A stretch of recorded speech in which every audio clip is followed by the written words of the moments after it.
Mind Show, your number one community building show in the world. Every Wednesday, 6 to 8 p.m. CST, live on Facebook and YouTube. Join us as we discuss pertinent issues that relates to you and I with your host, Alinko. You're listening to the Progressive Mind Show, your number one community building show in the world. Every Wednesday, 6 to 8 p.m. CST.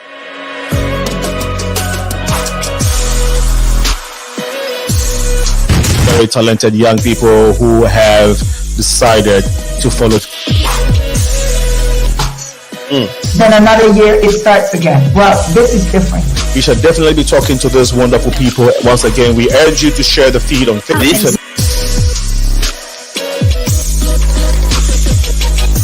Hi there, I'm Faida, and today we're going to be talking about the African diaspora in Mexico.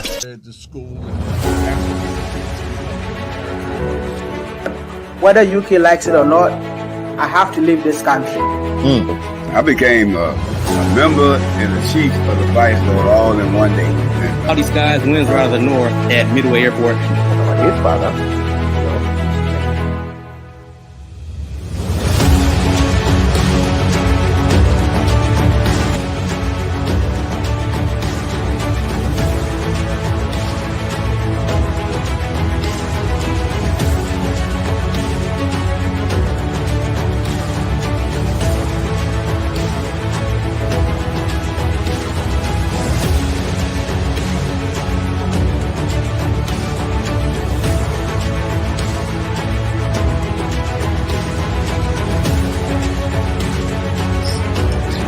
Rice and beans. Okay, kids, we have had to come to an end of this beautiful set. It's not about this. This is the inside account of a week that brought the Rainbow Nation to its knees. Right, essentially trying to inculcate into this.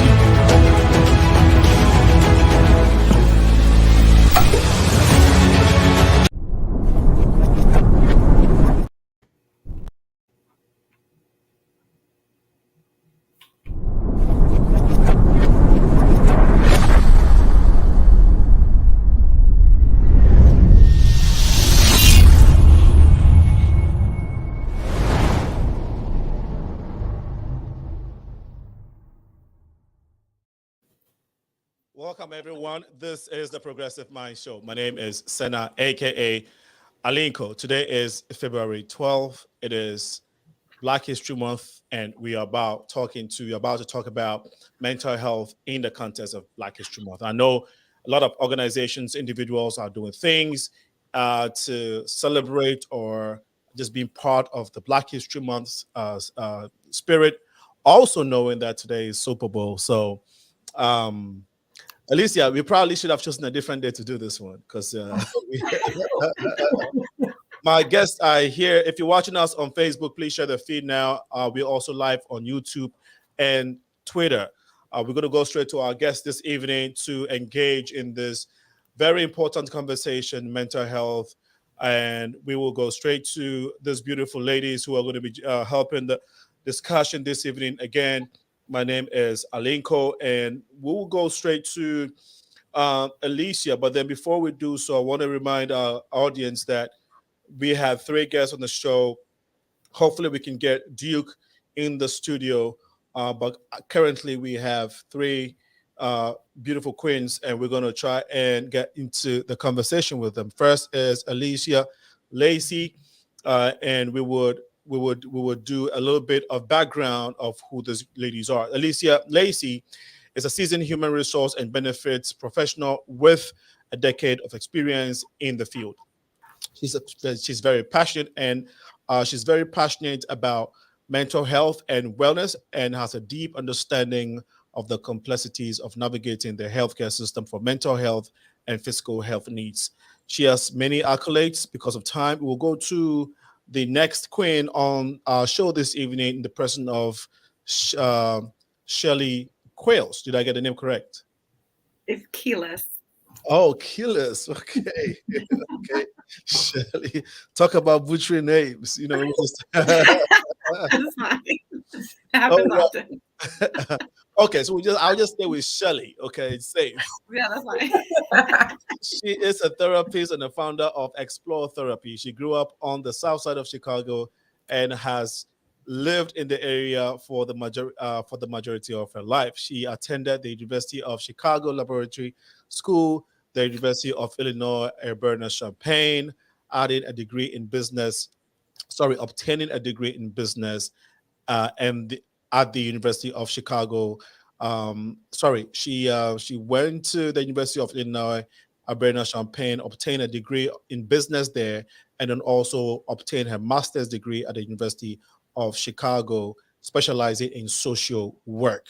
She's also a licensed clinical social worker organizing trauma, and currently works full-time in private practice serving adolescents and adults. Again, these ladies have tremendous accolades. So we'll go straight to the conversation and get to know why. First of all, why should we be talking about mental health in Black History Month? Because a lot of people would be wanting, I mean, there is so many things regarding Black history, freedom, social injustice, not freedom. I'm sorry, I take that word back. Social injustices, and other, I'll say, traditional topics that are conventional with the Black History Month season. Now, why should it be important that we discuss mental health? I'll start with Shelly. Well, I mean, first and foremost, our mental health is really our passport to the world. I mean, and it's not, I think a lot of times when people think of mental health, they think of illness. But we all need to be mentally well. We all need to be mentally whole. So it's always an appropriate time to be talking about mental health. Okay. Because, you know, it's really like the chemical components of our brain that, you know, allows us to kind of see and navigate and experience the world in a healthy way. So especially during a month where we honor our ancestry, our history, our experience in the diaspora, you know, with so many different cultures, there's so many different cultures in the diaspora, looking at what are the things that are really healthy and adaptive and things that work for us as Black people versus what are the things that are not working, things that do not serve us as a community, things that are not actually creating progress, creating opportunity, creating healthy families and cultures and communities. This is where this conversation really starts. Thank you. And I'd like to hear from ELECIA as well. Yeah, so within my space as an HR benefits professional, looking at the data, that's the one thing that I can say for utilization across races, ethnicity.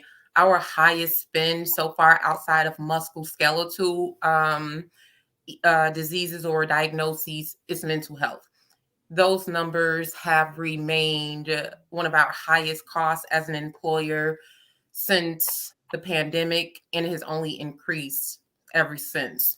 So within that space of me being that benefits professional and leading the charge for my company, but also being an African-American woman and seeing the need for us within our communities. A lot of times people have accepted the trauma and the post person that they are as a result of that undiagnosed trauma or untreated trauma as just a new them, or, you know, I forgot about it. I ain't thinking about that incident, that person, but there is a clear and distinct change to that person that, you know, could be addressed. And, you know, it's 2023. This is not the same world that our parents grew up in, our grandparents grew up in. Life in general, just life. It's just life just be lifing. So, you know, you can have a great life, but in 2023, it's always great to unload and just talk things out with, you know, a professional, mental health professional. So. Thanks for great responses. And I think that while I was introducing you, there are again a few things, a few of your credentials and your accomplishments in your bio that I didn't get out. Some of these things are better articulated by yourself, and so I wanted you to tell our audience perhaps some of the things that I didn't say that you would like them to get to know about you, because here is where we have organic conversations, and we'd like to let our audience know that these are real people who are also professionals and perhaps also engage in other social community activities. So I'll start with you, Shelly. What else did I miss in your bio, or what else is about your career that you like, or social life that you would like to share with our audience today? Sure. Yeah. I will say that I think people think that most people have a traditional career track where they leave high school, go to college, get a master's degree, pursue their passion. That was not my life. I mean, I did finish high school and go to college, but I really did not have a clue on what I wanted to do. And one of the things I always wanted to do is help people. And I actually grew up, you kind of mentioned I got my degree in business because I was really pushed to go make money and go be successful in something that would be financially lucrative. And I hated it. I got a job working. It was a really good job. I was working downtown in Chicago at CBS, and I just did not like it.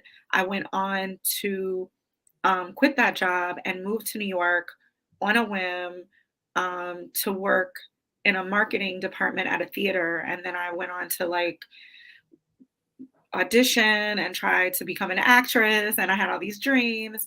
And I stumbled upon an opportunity to work with children doing theater interventions. And in the process of doing that, I worked other jobs part-time, and then met my husband, got married, and I came back to Chicago and continued the work of doing theater, doing dance, choir, these interventions that were really helpful for children who had experienced traumatic events. And it was there, I did that work for about 13 years.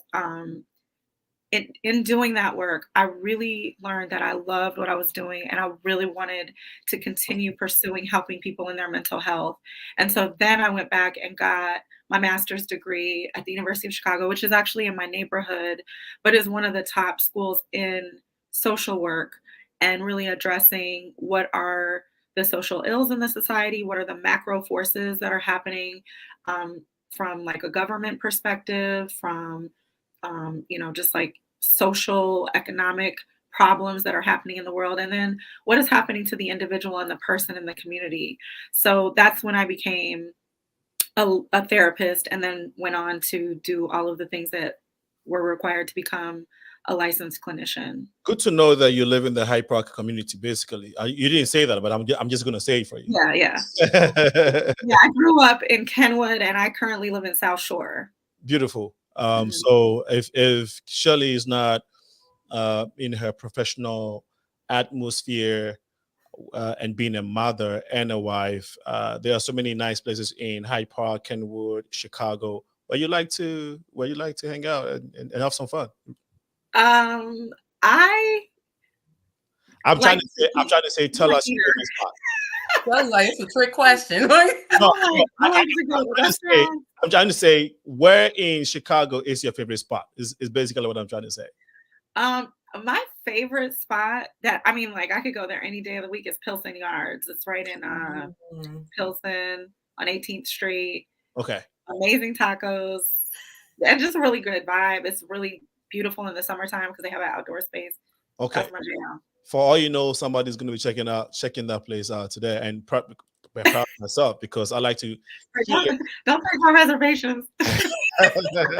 They have really good margaritas there too, though. Yeah, you shouldn't have told me that. Now my place is gonna be all. No, thanks for sharing. Thanks for sharing. It's good to let the world know how beautiful Chicago is, and regardless of the vibe that the world hears about Chicago, it is such a nice place and with great people. And so thanks for sharing. Elecia, if you're not working, what's your favorite spot in Chicago? favorite spot. It's fine if you don't have it. I do not have a favorite. Yeah, I don't have a top favorite. 3. There's so many spots. I truly like. I went to the Bronzeville Winery today, though, Okay. and I usually shop at the Silver Room, who Eric Williams owns that as well. Mhm. And to be able to just 5-minute drive to a nice, welcoming spot that was, top of the line with quality, the hospitality, the food, everything. It's like, oh, this is so nice. So glad that it's in the neighborhood. So I will say that for right now, for sure. Okay. All right. Thanks for sharing. Very interesting. So I'll piggyback off of ELECIA. In your line of work, can you just perhaps tell us some of the things you encounter when it comes to dealing with mental health? Yeah, so a lot of our employees, so there's multiple things. I'm going to speak generally Yeah, at exactly. first. Mhm. So yeah, a lot of times people need mental health because they're simply burnt out from work. They don't know why they're struggling to sleep, why they have this crazy anxiety. They may not feel fully supported at work. A lot of times it could be a result of maybe performance issues. Some people may have been put on performance improvement plans. They're doubting themselves. And it's a combination of personal experiences too, what they have going on in their personal life, working in tandem with what they're experiencing at work, where they're just like, look, I need help. I need to figure out if I can talk to a mental health professional. What does my insurance cover? I don't even know how to start looking for a mental health professional. Am I crazy? Am I the only person that needs mental health care? So a lot of times I'm very sensitive with that approach, with conversing with them, affirming them. In my space, I have to use my own stories to let people know, like, hey, I have ADHD. I take Adderall Monday through Friday. I started mental health too. I see a therapist. I see Shelly every week. Now we're bi-weekly. But this wasn't my first time getting mental health care. So a lot of times this is me just aligning myself with them, encouraging them, because for them to take that first step, there still has to be some encouragement and hand holding throughout the process while they go, while they navigate a very complicated healthcare system. For sure. I asked because you work in the HR space, and so definitely you deal with different kinds of people, and also within the healthcare sector. And so one would wonder, how is HR correlated to mental health? And it's very important that with your line of work, you share your perspective, because again, a lot of times we think of mental health from one space, like one sector in life. We look at it from the angle of psychiatry, or people that may have gone through domestic violence situations. And so it's good that, because we don't ever look at HR people dealing with mental health. So it's thanks for sharing. I think again it gives us that perspective. And Shelly, with you, tell us about your organization, XPLORE, and why you set it up, and what specific services you provide to the community. Yeah, so the name Explore Therapy really came out of this idea that there's a lot of stigma around mental health in the Black community. 90 to 95% of my practice are African American people. And a lot of times the first conversation is, you know how we are. There's this kind of well, we don't have those kind of problems. And if there are issues of mental health, it's like, oh, well, they're crazy, or like it's kind of like categorized as a way to otherize people. And so the idea of just let's explore all the ways that we can look at who you are and where therapy can take us was kind of the idea behind the name. I also, because my work really revolved around doing things with youth and children, and they don't want to sit and just talk all day. The idea was that we would take walks in the park, we would go to the lake, we would bring instruments into session, and people can play their instruments if that's something that they're interested in. I have clients who are artists, so they may do their art in session. I can convert my screen to a whiteboard and they can draw on the screen. I play music sometimes. I ask my clients to translate lyrics that relate to them and their experience if they're having difficulty finding the words. So really using a lot of different mediums that are not just language-based to communicate and express what's happening in the mind and body is an exploration, and is an opportunity to figure out like what's going on. And there's a lot of things that press on us and that stress us as humans. And so to be able to identify that and name that and tame that and express that is really essential to the body and the brain coming into balance and to healing. Thanks for sharing. Again, you're watching the Progressive Mind Show right here on Facebook and YouTube. I'm talking to ELECIA and SHELLY on the subject matter, mental health, but we also want to look at it from the perspective of the diaspora. Having said that, is mental health a prevalent issue within the Black community, SHELLY? Absolutely. I mean, just like I said, there's a lot of stigma around mental health, and I think that that's really being broken down. Like ELECIA was just saying, in 2023, it's like people are becoming really aware, like, I have to be okay, and I have to like take care of myself. And so roles like hers are so essential to linking people to the aspects of their benefits where, hey, you might not even have to pay $1 for this. Like, there are people who are linked with your insurance company as providers. So I'm a provider, and I take a few insurances that if that person has that insurance, I am listed with that insurance company, and they can reach out to me and work with me to do individual sessions. Right. So you agree that mental health is prevalent within the Black community in the United States? Absolutely. Okay. Absolutely. So, I mean, and they can access this through their jobs. Like, this isn't something that is inaccessible to everyone. I mean, if you're not working, it's a little different. But if you're working, you probably can get a therapist. Right. So before we even arrive at someone getting a therapist, I would like to, ELECIA, you all agree to that assertion, right? That is prevalent in the Black community? Oh, yeah. I see that in my personal life, and as well as we have affinity groups within Sprout, the company I work for, Sprout Social. So our Black at Sprout group, a lot of times people are vulnerable and they are very honest in their needs within that group. So yeah, before I transitioned into specializing in benefits, I saw it within my family and within my community, being from the west side of Chicago. Yep. I would like to, no, I wouldn't like, I'm going to ask, why is this the case, right? Because anybody listening, whether when you're Black, African American, or you're Caribbean or African, and if mental health is prevalent within our communities, then why is that? Why is it the case? Before we respond to that, I know Sir Duke UGHANZE is in the studio. We're going to invite him.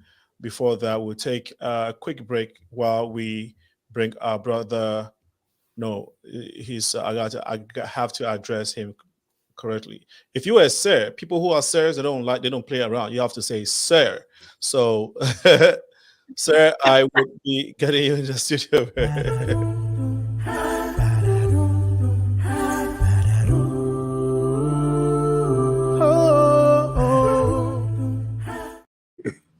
So,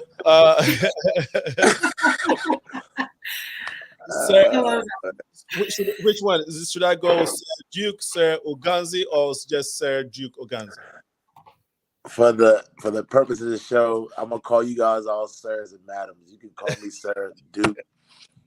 But it is a pleasure. My apologies, you guys. I was having some bit technical difficulties with my logging on, but I've been watching and listening to you guys. Okay. My name is Duke UGHANZE. It's a pleasure to be on here, man. The Progressive Minds. Alinko, I said it right, correct? You got it. Yep. I want to really thank you for this opportunity, first and foremost, before I even say anything else. This is just phenomenal. ELECIA is the one that really formally properly introduced me and educated me on what you guys are doing. And I'm just really humbled and grateful to see you guys doing this. It's just phenomenal. It's definitely very necessary in what is needed in our community, especially for Black people, colored people.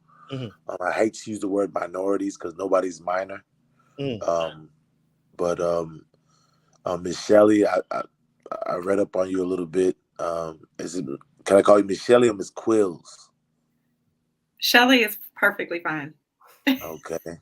And ELECIA, she's just been an awesome individual. I've known her for a while. But thank you guys for having me. But you can call me Sir Duke UGHANZE. My heritage is West African, Nigeria, Ghana. And I live in Houston, Texas right now. I'm one of the founders of Genius Gives Foundation, which is a mental health awareness foundation. And thank you guys for having me here. No, great. I was going to do the introduction, but thanks for helping out. Really appreciate it. So okay, so that G is silent. UGHANZE. Oh yeah.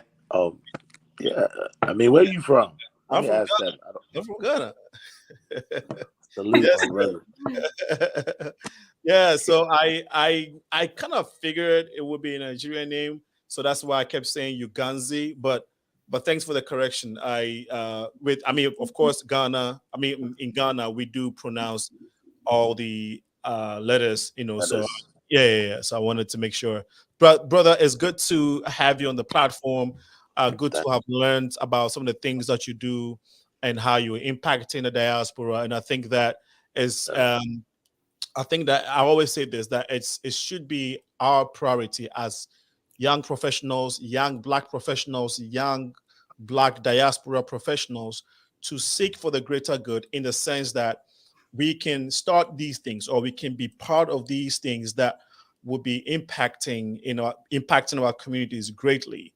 Because you said something powerful. Nobody is minor, but as Black people in the diaspora space, when it comes to numbers, it looks like we're now the majority. And a lot of times we don't control the financial risk, the financial power, the political power, and the economic power. We don't control it. And so a lot of times we seem to be marginalized when it comes to these three things that I mentioned. Unlike Africa, where we control the numbers, right? The political power, the economic power. And so what do we have? I think that is very important. We're doing these things, and I'm sure others are doing great things as well. I just want to encourage everyone and you all, and thank you all for doing what you're doing. But it's a powerful force when we come together like this to try to give back to our society, specifically the diaspora, knowing that we're in the spirit of Black History Month. So, Sir UGHANZE, again, it's a pleasure. But then we were asking, I mentioned I had already spoken to the ladies about their line of profession and how it connects to mental health and some of the things they do with that. But I'm going to ask you, and that same question that I asked them earlier, if mental, and I'm sure you're going to say yes, but mental health seems to be a prevalent within the Black, prevalent issue within the Black community. Why is that, from your own estimation and your experience? It's that's such a deep question, because I've taken, as time has gone on, being that I've been on this journey of trying to understand this that we suffer from. I realize that it starts really from predates all the way back to slavery, and the way A lot of the other countries infiltrated our community. Africans being such a loving, welcoming people, we people in, and then one thing led to another. We started to be manipulated and used, and I feel like that their presence here, as they moved and started slave trade and things like that, started to give us that mentality of inferiority. That on its own also now translated to, as they had us oppressed and refused to allow us to be free and truly free and function as citizens, like example in the United States, with redlining and just putting us in the back of the bus, not allowing us to drink, go to the same schools, and us, even though we fought for these things to be changed, us even having a fight for that, I feel like ingrained a certain level of I guess, I don't want to say fear, but ingrained a of lack of appreciation for who we are, a lack of identity, unable to identify who we are and realize that we are human beings as well, that we have value. And now that's translated as time has gone on. Yeah, we quote unquote have freedoms, but now generations have gone on without having, and now we are now in a space where we're now trying to teach and being a lot more bold with Instagram, with social media. We're able to get more information out. So now that information that they've always kept from us, we're now getting. And as soon, for those that have been yearning to want to learn and really, really heal and figure out what their identity is, they're now getting that identity. And people like you, Aliko, with these type of platforms and Facebook giving these type of platforms, now you're starting to realize that Africans don't look at Americans a certain way, Black Americans a certain way, vice versa. Black Americans, a lot of the stuff that media has been pushing out about Africa, they start to realize when they travel to Africa, it's nothing like that. So now it's like a newfound, stronger. So I feel like that mental health, that struggle we've been dealing with mental health is now starting to shift when we do things like this, because it's like me being born and raised in America, even though I have African heritage, I understand exactly how it feels to be a Black American in America. And then going to Africa and now seeing where my culture is and being able to bring that back, I can truly bridge the gap. And someone like you and us, these conversations. So I figured that's really what's been plaguing us. It's such a layered, I don't even feel like I even touched it much, but that's like to me, one of the most prominent things that dates back in the history of the Black man on this planet.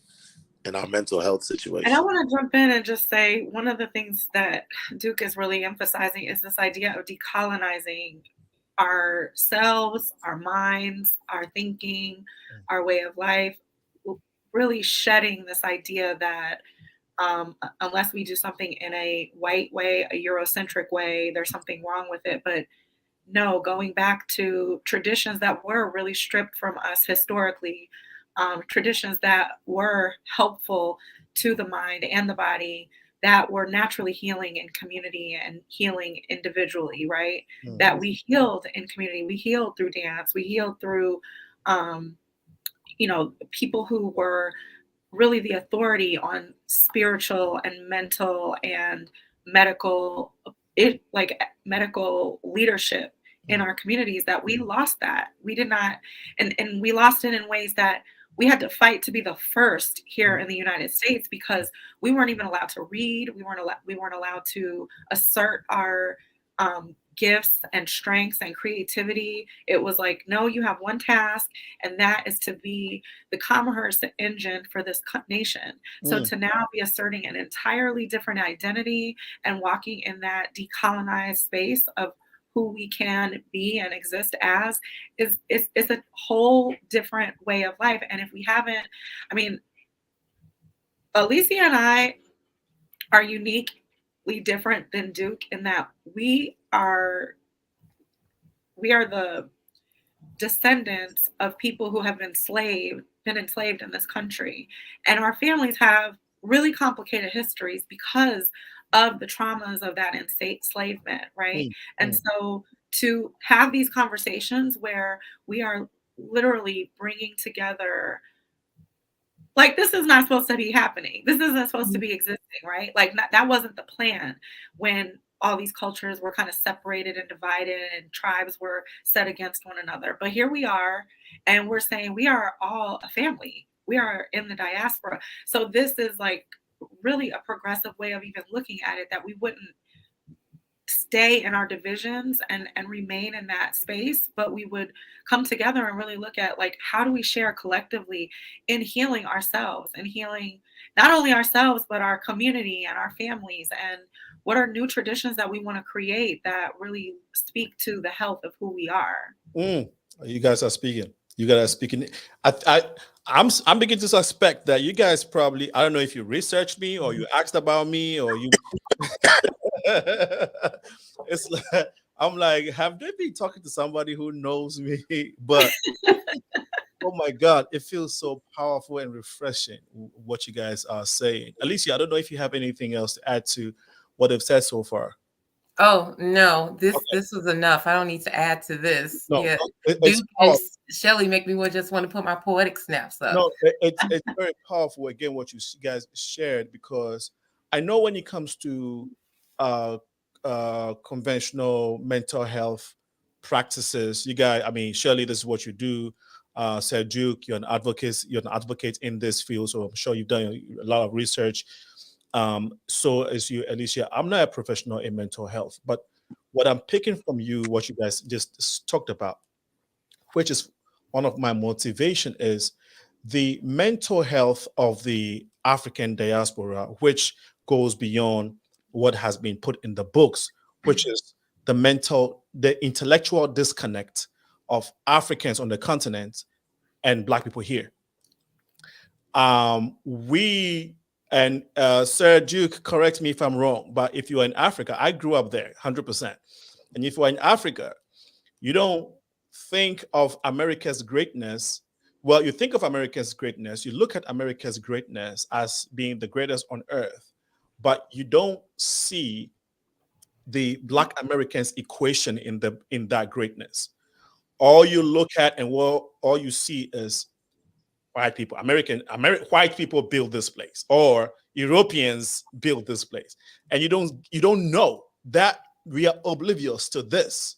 It's not in our head, and so that intellectual disconnect is actually a huge mental health disorder, if I may use the word. You know, and this is something that, again, it won't be it wasn't taught in schools back in Africa and perhaps here, and so who is to fill that gap? Who is to bridge it? And I think this is where you and I come in, right? And others who may be speaking on this matter, that Black folks in Africa, continental Africans, must understand that African Americans are not just some Black people who live here. They're not just Black Americans, but they are part of the greatness. So that if Africans are looking to do business, to build infrastructure, if African politicians and business folks are looking to build factories back in Africa, the Chinese and the Asians are not the only ones who are qualified to do so. The Europeans are not the only ones. We have our brothers and sisters in America who are also qualified with all the resources and the intellect to help us build Africa if necessary. And I think this is what comes to me as you guys speak. That is very, very powerful. I don't know, Shelly. Yeah, I mean, you're really touching on the fact that we've all been miseducated, right? Like, we've all been kind of taught that we're visitors, we're guests, you know, when we are really the infrastructure in terms of who built the railroads and, you know, just the cities and all of that. I mean, for free, right? Which is why this nation is so wealthy, right? And to be that kind of underclass for so many hundreds of years, and then to be trying to assert, trying to, raise ourselves to the highest heights of presidency and that sort of thing. I mean, it's really phenomenal. I mean, it's almost like interesting that our first president was half African and half white. If you think about it, it's like very interesting that was who the first Black president was, right? That they were a But prior to that, didn't he, in the 18th century, didn't we already have some black presidents, you know, who were never thought in the history books? Sir Duke, I thought I'd read something before Barack Obama, as we know it. I read in some of the history books that, which of course is not taught in the schools, but there is that history that there were black presidents way before Barack Obama. Duke, I don't know if you ever heard about that. I actually read that there were two. I think ELECIA, I can't remember who I spoke with about that, and right. I found that out rather recently as well. It's not. It was in the 80s. It was like right before Abraham Lincoln. I believe, even saying Abraham Lincoln had some, but I don't want to speak on something I'm not. Exactly. Right. So these are our sessions. You're absolutely right. We don't have the facts, so we're not going to touch it necessarily. But Sir Duke, based on what I just talked about when it comes to Africa, because you're an African too, I mean your heritage.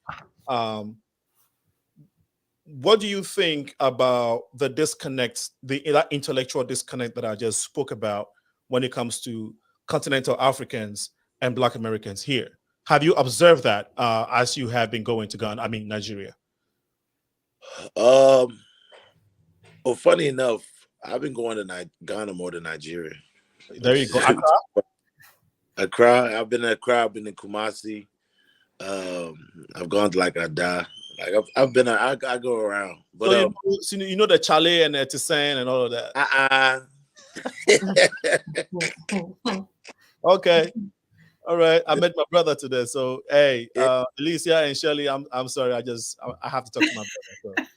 I figured this was gonna happen. I figured. Let's get that one now.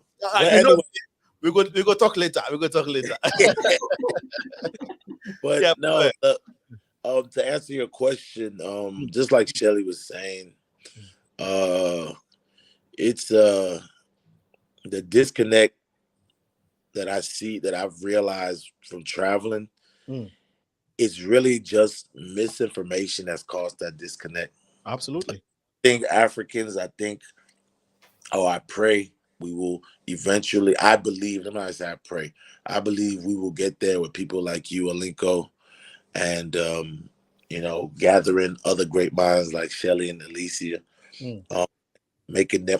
forcing us, if we need be, to discuss these topics and understand how people think and feel and educate each other. That's the only way we can change. But misinformation has been the biggest issue, because for the longest I've tried to figure out why certain people are in power.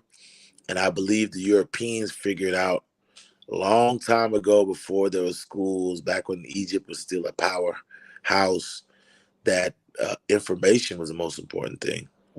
Which is why they're the ones that started really keeping accurate documentation of discoveries and where things are found and who found them. Obviously, because they find it, they need to keep track of it so they'll know where to go back to it.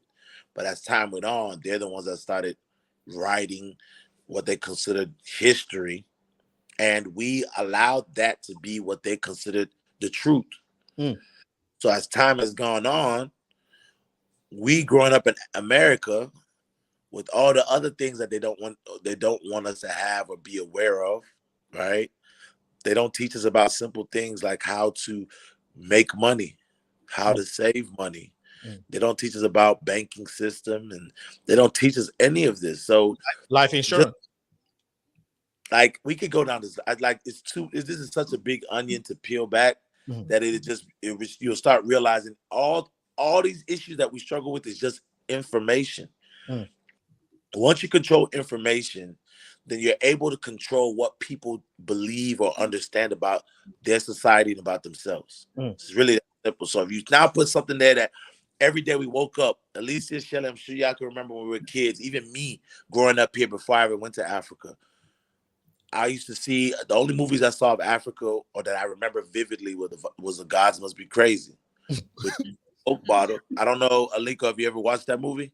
Yes. The bottle Coke bottle falls from a plane, and it disrupts this entire African community, right? Yeah. And they're walking in shrouds, these little pieces of cloth, and this is the image they put. Or you see for 25 cents a day, you can feed a family. For less than a cup of a coffee, you can feed, like all these things they continue to just cycle through, right? And the Americans here now have no actual true idea what Africa is or what Africa looks like. So they assume because this devil's box is telling them this is what's going on in Africa and the whole continent, that's what everyone is dealing with. Right. So that gives them that impression that they need, and then they also pump America's the best country in the world. This is the best country in the world. This is the best country in the world. Yeah. So now when they're pumping that, well, I'm already living here. Yeah, it's bad for me here, but I don't want to go back to needing 25 cents a day to feed myself, right? Flies flying around me, kids that have suffering from lack of protein, kwashiorkor, and all this other stuff. So they will settle for dealing with the lack of everything here in America, because at least if I save up some money, I can get me some McDonald's or I can get me some of this unhealthy food. Right. But now that we've gotten to this point where now information is being exchanged at a more rapid pace with more valuable, tangible, useful information, now people are realizing things have changed. Aliko, I don't mean to even carry on too long, but you know that Chance the Rapper just did a concert this last December, or this in January. Yes, he was there with Vic. Yeah, with Vic, and I was out there with them, and Dave Chappelle, to Ali. I can go down the list of all the artists that came out, and it was a free concert. Yep. And a lot of Americans came to Ghana just because it's like, oh, I've never been to Ghana, I've been hearing about it, and it's a free concert with a lot of dope artists that we like. But what I took away from that, and this is to answer your initial question, all the Americans I met there, I just intentionally asked them, how are you enjoying this trip? They're like, man, this is the greatest trip I've ever been on. Said something that to me that was very emotional to me personally. He said, I felt like there's like a weight that was on me. He felt like he didn't feel heavy while he was in the country. And I was like, when I asked him like how and I understood what he meant, like he didn't feel like something was looming over him that he had no control over, that could affect him in a manner that he didn't like. He didn't feel that weight, whatever it was. And I feel like America, that hovers over America, that the Black Americans that live here, which makes them that fear to just take a chance on themselves and go somewhere else and invest and believe in themselves and believe that there's better for them outside of here. He didn't feel that. And him saying that was just so phenomenal to hear. Yeah. And I felt like, back to what you said, information. Now that they've come and seen it for themselves, Africa's not that scary. You won't get kidnapped. People aren't chopping people up with machetes. All this madness that I hear all the time. Things are different now. You know what? We will come back here and focus on bridging the gap. We have a series on this platform we call the Diaspora Convo. We just go deeply and into the details, the misinformation, just basically decoding this coded information or this box that we all having kept in. And so we will come back here and dive into this proper, so that we can look at the mental health deeply as well, because it's we all know such a huge situation, huge topic within the diaspora and within Black people. So, but what you have shared so far, I know a lot of folks have been touched. A lot of minds have been tweaked to start looking at our relationships differently, at least for those who don't yet get it. And we are on this journey to change our narrative as Black people. And so thank you all for delving into the Diaspora Convo properly. But I want to get ELECIA. So you are not necessarily a therapist, but in your day-to-day, when people approach you and they seem to be torn, how are you able to detect that these guys, these people that are calling you, are not only in need of the health service, but are actually going through more than what they're asking for? If that makes sense. No, it does. I always start with putting myself in their shoes, like taking a step back and remembering because a lot of these things that we're talking about with mental health, it shows itself when we step into these offices. So I know for me, before I began therapy, I had gone through maybe about 2 or 3 very traumatic experiences in my personal life, started a new job, and it was always a continuous conversation of bringing me in the office and saying, you don't seem happy. You don't seem like a team player. So with me being self-aware and sitting back, and it's like, is there some validity to what this woman is saying? Or is she just talking, just saying things to be saying it? And I've never been a fan of lying to myself. So going through that in my personal space and personal experience, I mentioned this earlier in the broadcast, people tend to open up and speak more outside of that fear of speaking with HR. And I think some people within my company, at least, they see benefits in my name and they don't always connect it to HR. So I think that helps me in a lot of instances. But yeah, I always relay to them, you're not alone. You're not the only person. We spend millions of dollars on these benefits for a reason. So let's talk this through and see what can we do to help you. Let's see where you currently are health insurance wise. Do you have an HMO? Do you have a PPO? Do you have an HSA? What are you looking at if you do begin therapy? What can you expect to pay out of pocket? That's when we begin to talk with the details of these things in regards to giving them the help that they need. But for sure, I always start with a place of vulnerability with them and letting them know this is not just ELECIA, the benefits manager. This is ELECIA, the person with ADHD, the person who also had to deal with emotional, So you add humanity to your profession, and for sure. And a lot of time that's what a lot of professionals like you lack, because we treat everyone, or they treat everyone like numbers. I just want to make these numbers and get through my day. So thanks so much for sharing that. I'm sure that you may have inspired someone or motivated someone who's listening. Thank you again.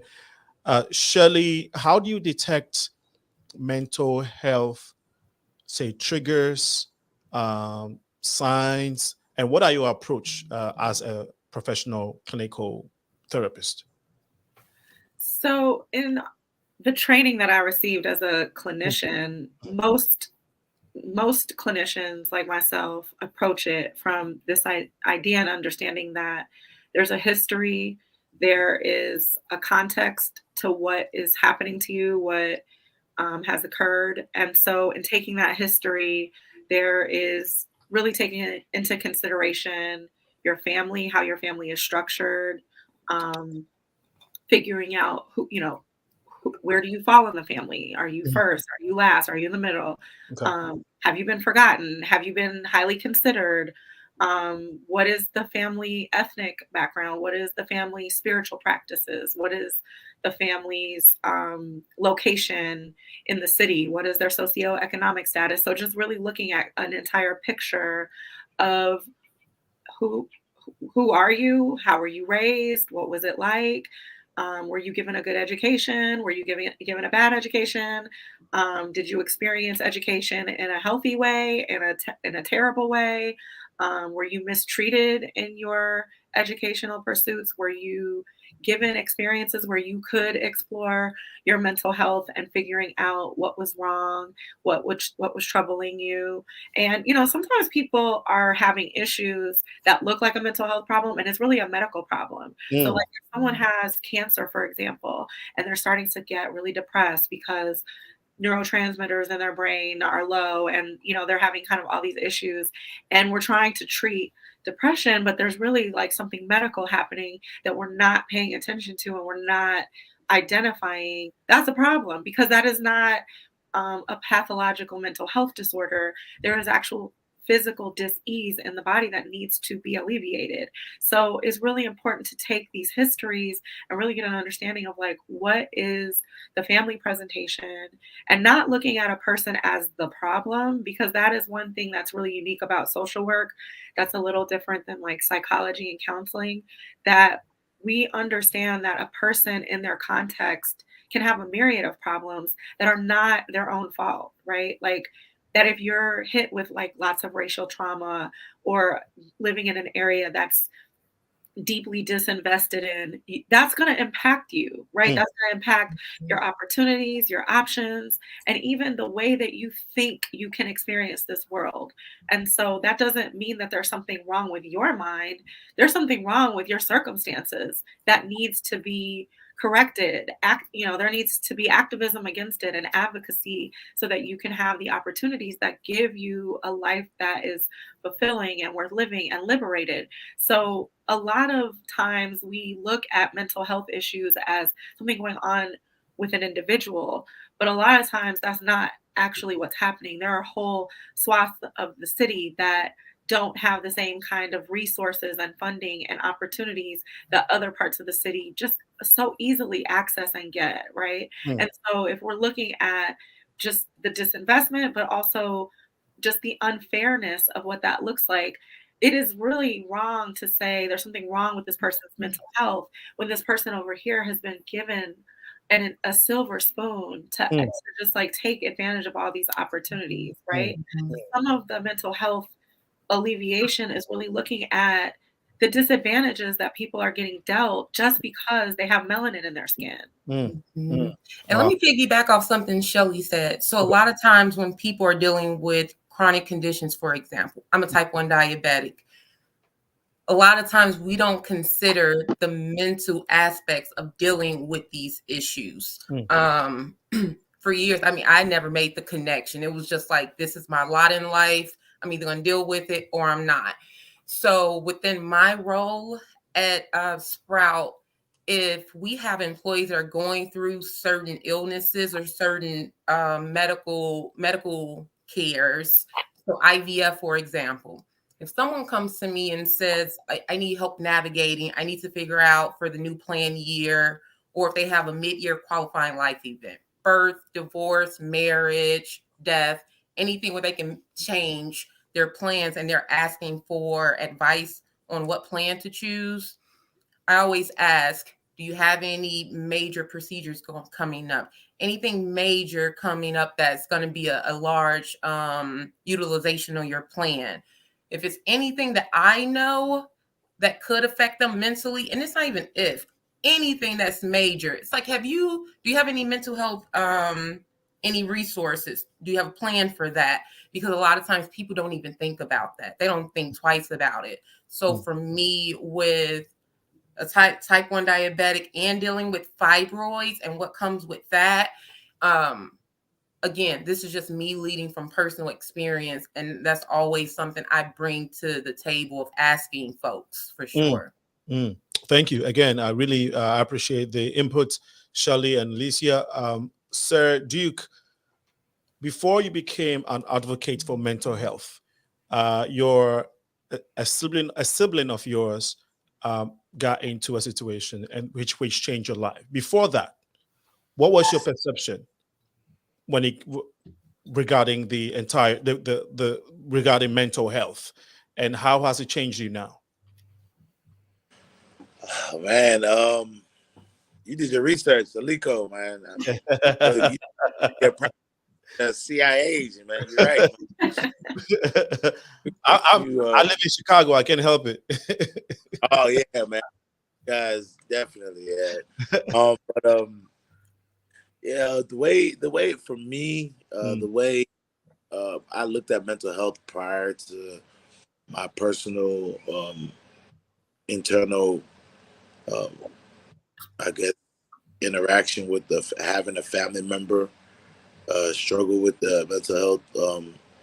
I kind of always, I didn't connect all the different types of mental ways someone could be struggling with the mental health. You know, we see the typical ones like depression, and depression typically uses suicide, or you see someone that was extremely like out of their senses and walking around the streets naked, probably especially in Africa. Aliko, I'm sure you've seen it. You have these family members that their family members are walking around, hair's been growing out, they've been living on the streets for several years, talking to themselves. Yep. Those were like the two. So I thought that was like the extremity of mental health, mental illness. Besides that, I never really looked at anything else. I always thought, man, you just got to pull yourself together, because that's how being a Black person, especially in America, you know, you stop crying. You know, you got to pull yourself up by your bootstraps. That was always a thing where you ignore your thoughts, how you feel, and you got to just keep pushing forward and focus on achieving whatever the goal. You just can't let how you're feeling affect the ultimate goal at hand, which is achieving whatever it is that you may have been after at that moment in your life. So I didn't know a lot, but then I'm also, after going to nursing school, I'm an ICU nurse. After going to nursing school and doing my psych rotations, my sister was dealing with her episode with bipolar, and as she was going through it, I was studying it. But I was in school, so I wasn't there to actually see it. But from what my family was telling me she was doing while she was going through it, I was actually reading it, and it literally was matching up word for word, literally. So it kind of blew my mind. So I'm here, I can't see her, but I'm reading it and I'm hearing it, and it really sunk in a little bit more that, man, they're professionals that really have that they've been studying this for a while. It's not like they just don't want to know or don't want to fix it. It's the brain. The brain controls the body, and still there's so much about science about the brain that is still unknown. The capabilities, the possibilities of how it functions. We've learned a lot, but a lot of people don't know. The 90s, which is 20 years ago, was the age of the brain. That's what they call it in science. So that's when they really started learning about how the brain functions, like on a more accurate, more detailed level, to the extent where we know what it is now. Obviously, we know more now, but that was really so for prior to the 90s, there wasn't a lot of knowledge about the brain. So on top of that, medicines and medications that work properly with the brain and work properly with the body, still a lot of discovery. Before that, they were doing lobotomies where they take a chisel and a hammer, and then they hit it into your spine, and they hopefully they hit that part of your brain and can scramble up that area, and maybe that'll stop you from being wild, which it did work, but a lot of people became dumb or had. So for me, that was kind of my introduction and how I transitioned from being ignorant about mental health, the state of mental health people have, mental illness, and now being a lot more empathetic and understanding, especially to our people, because not anyone's fault. Black, white, doesn't matter. What they lack as far as the knowledge of how to approach dealing with mental health, because we haven't been really teaching it. Now in our community, this conversation we're having right now, us making it okay to talk about the struggles people have with mental health, that alone has never really been done and you can vouch for this, Aliko. I'm sure your family, they've never spoken about, let's take our child or our brother to the doctor to go and get help. Yeah. It's either you pray for him or he shouldn't have been smoking them drugs, and then if they see him smoking, that's why he's still in that state. Meanwhile, people don't know, a lot of times when people are in that manic state, they tend to turn to cigarettes because the nicotine in it actually adheres with the cells in their brain. So it gives them that sense of satisfaction. So that's why you see someone that's having an episode, they'll be smoking a lot more than they typically, but that's a whole nother thing. It's just a lot. So ultimately, this is what we're doing right now. is what has been needed. Again, back to what we talked about in the beginning of this, information. Information is what the African man, the black man, period, has struggled with. And now that we're getting to everybody, getting this information to our community, I've started to notice a lot more a hunger of want to change, so in our community. So, no, thanks for sharing, sir. So you talked about you touched on some very important things, in which I would like to just comment on. But when we come back, I would do so. It's 4 minutes past 5 p.m. You've been watching the Progressive Mind Show. We're here in this beautiful city of Chicago every Tuesday from 6 to 8 p.m. We're here on Facebook, YouTube, and Twitter live. You can always go back to Facebook on our channel, Facebook page and YouTube channel to watch this show again and past episodes whilst you are there.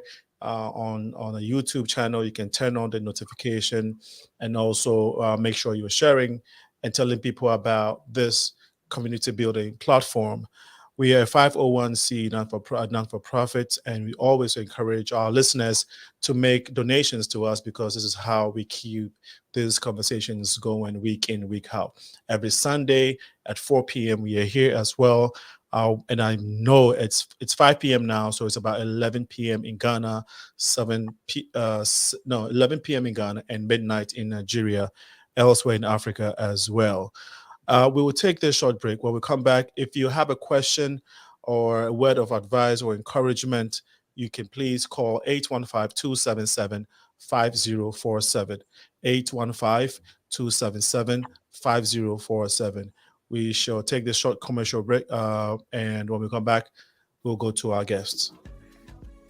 The Progressive Minds is supported by the United African Organization, presenting citizenship application assistance workshops to assist green card holders to become U.S. citizens. Becoming a citizen is easier than you think, and it protects you and your family. Your voice can be heard through your vote, and becoming a citizen allows you to do that. Ever want someone from your community to represent you? Become a citizen and run for public office. Join Unite Africans as we celebrate the rights and freedoms that come with U.S. citizenship. Ready to take the first step in the naturalization process? More information. Contact us at 312-949-9980 or 773-420-8976 or visit us at www.uniteafricans.org.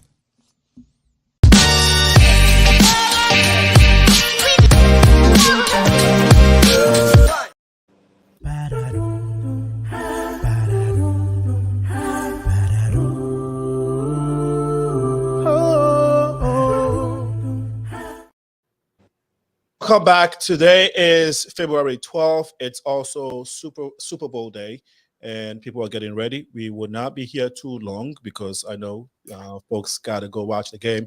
In a short while, I'll be asking my guests who they're rooting for. I personally, I'm going for anybody who wins. Soccer is my thing. I love football, but I think the thing that I don't get is there's too many breaks. Like, if you grew up on soccer, football, which we call it in Africa, it's fast paced, it's nonstop. And so now if you watch football and we're just stopping after every 30 seconds or after every so seconds, it's beautiful, it's engaging, but it's not as fun for me personally. Anyway, we will go to the topic this evening, which is mental health from the diaspora perspective. But of course, we're touching on anything mental health. So if you have a question, comment, please feel free to do so. The number again is 815-277-5047, 815-277-5047. Remember, we're live on Facebook, YouTube, and Twitter as we speak. Elecia, who you rooting for this evening? I don't have a favorite. I'm just waiting for Rihanna to perform, honestly. Shelly, you have a favorite team? I'm Issa Rae all day. Everybody black. That's what I'm rooting for. Bro, are you going for anybody? Are you going for Arsenal or Liverpool? Chelsea. Hey, Chelsea, baby. If it's football, American football, I'm going for the Eagles only because right now I got a lot. Michael Blackson He represents Philly. Mm. And Jalen Hurts is from a small town not far from called Channelview, and that's Texas. That's Houston, basically. So if he's in there, we all in there. So I'm representing for Philly today. Awesome. Thank you so much. Alenka, I wanted to jump in and say something about football. What you guys were talking about before the break. Okay, I'll let you do so.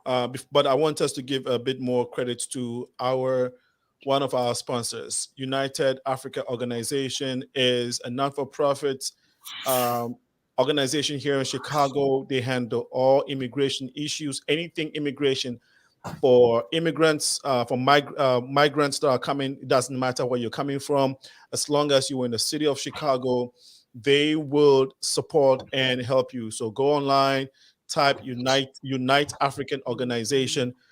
Great people there, Fasika, Nancy, great team. They would help you with regards to all your immigration needs. We are very thankful to United Africa Organization for supporting the Progressive Mind Show. Again, United Africa Organization is a place to go for all your immigration needs. Very affordable, and they act humanity to their service. Thank you so much for bearing with us. Shelly, please go ahead now. And wait, just to clarify, is UnitedAfrican.org or Unite? I'm sorry, UniteAfrica.org. Yes. Okay. Thanks. All right. And I only ask because there's, immigrants every day trying to figure out how to navigate this stuff. So having that support is really essential. And I do a lot of referral with these kinds of questions. I get text messages all day long, while I'm doing therapy about these kinds of things. I'm going to type it in the comments here. Hey, Naila, thank you for joining. And Naila, can you help type the website in here? The name of the organization is United Africa Organization, right? But the website is Unite. So I think that's where it confuses people. So right. Okay. Yeah, that makes sense. All right, I just wanted to highlight. So I currently do consulting for a group home called Mbunku Comprehensive, which is in the Inglewood neighborhood of the city of Chicago. And it is led by Dr. Akiwowo, who is a Nigerian clinical psychologist.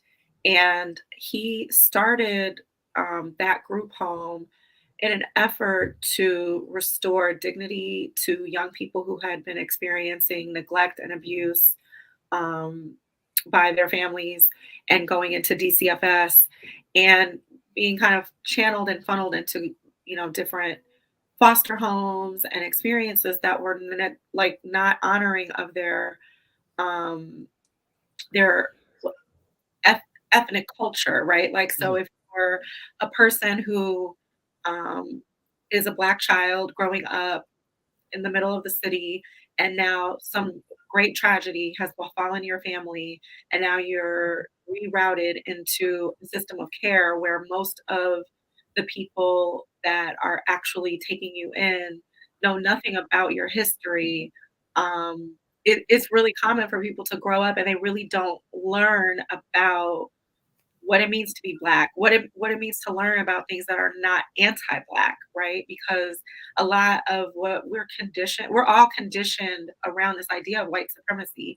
And so to unlearn that and to unlearn these toxic ideas, right? Where you're, disaffirmed in your humanity, it's really important that people understand, no, there is a solid, healthy culture that is a part of your ethnic background that you should be able to explore and understand. Now, just because your family had hardship, your family had something really traumatic and difficult, doesn't mean we throw away the culture away. Because if we did that, we would throw every culture in all of history away, right? There's no culture that doesn't have a family that's completely jacked up, right? So we want to make sure that we have these systems in place that, and Dr. Akiwowo is one of them, who creates a place of care that really considers the African traditions, African experience, teaching concepts that these children did not grow up on, did not learn in their homes,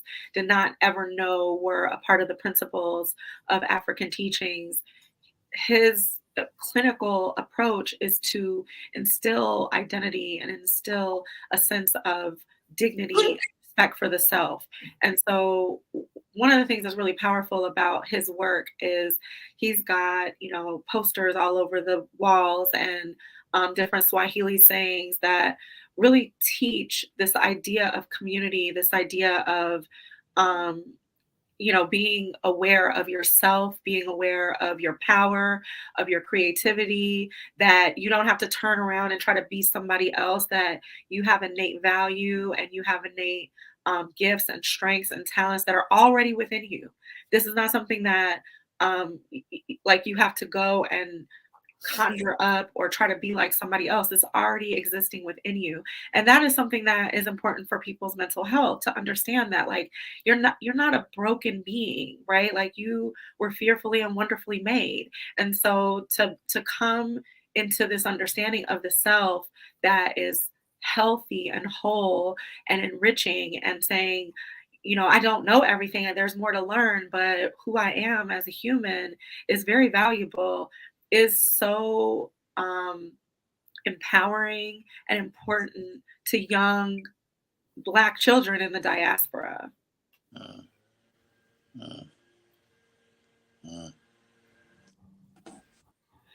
Aliko, you're on mute. I apologize.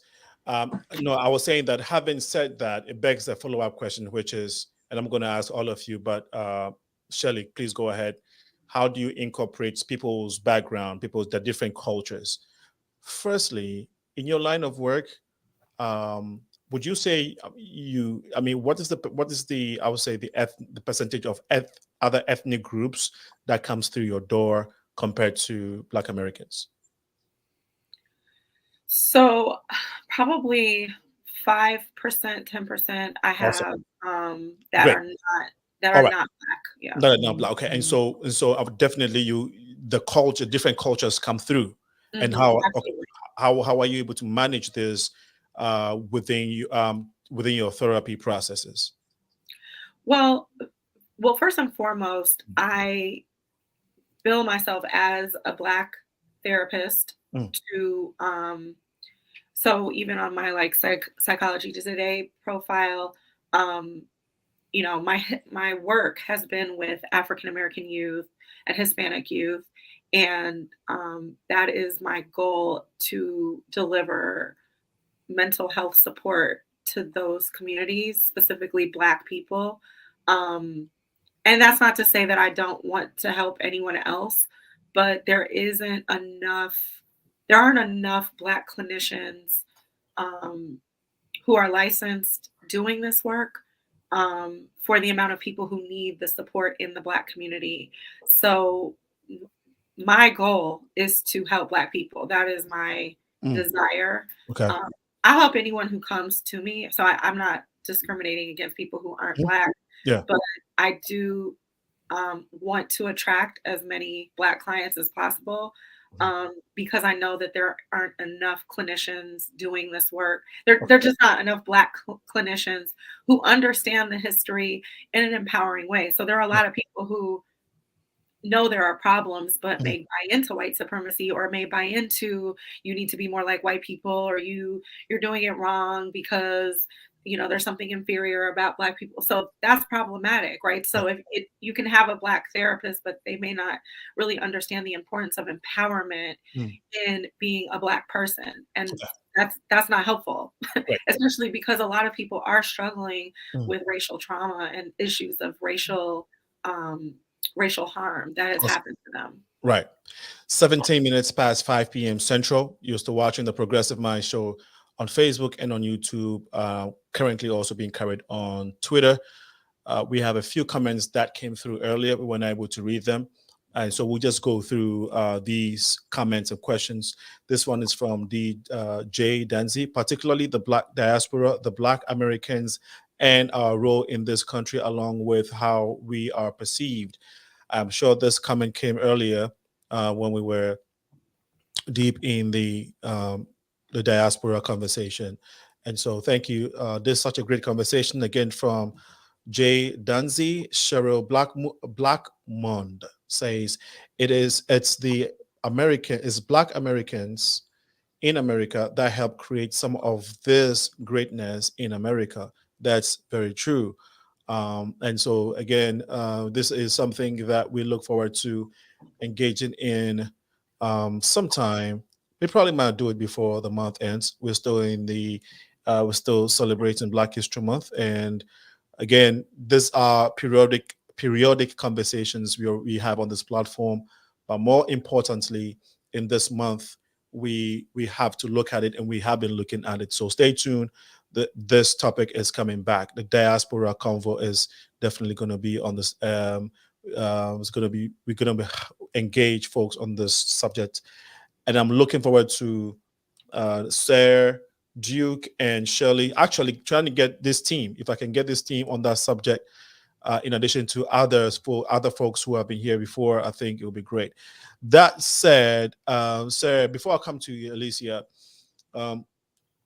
what exactly? So you are a mental health advocate, and so how is that? Do you go on like shows like this, radio station, TV shows, or go into communities? You go to schools. How is your methodology when it comes to delivering, or I would say, delivering your advocacy passion? Let me put it that way.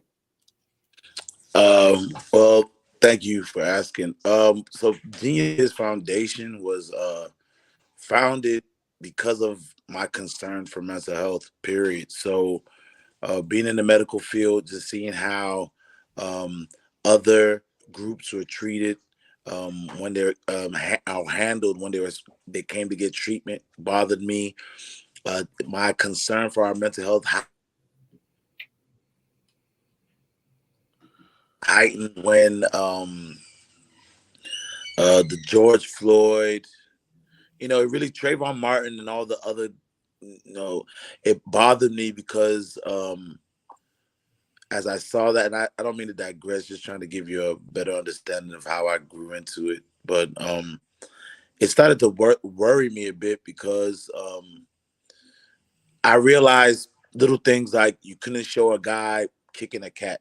You couldn't show someone, you couldn't see a dog fight on YouTube or on Instagram, but repeatedly on all channels and networks and all social media platforms, they were showing the death of this man, these people over. They're showing the videotapes, the recordings over and over, and they were just drumming this into our head. And we're here fighting for just the basic human rights, just fighting for justice for the basic human rights of individuals. So during the pandemic, I really kind of started realizing Genius gives, our focus is to destroy the stigma surrounding mental health. And we have such a difficult task ahead of us because you can attest to this, Aliko.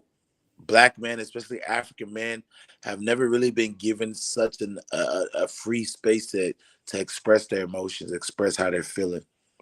The moment they even do, even their mother, we're not going to talk about the father definitely won't tolerate any crying or any whining.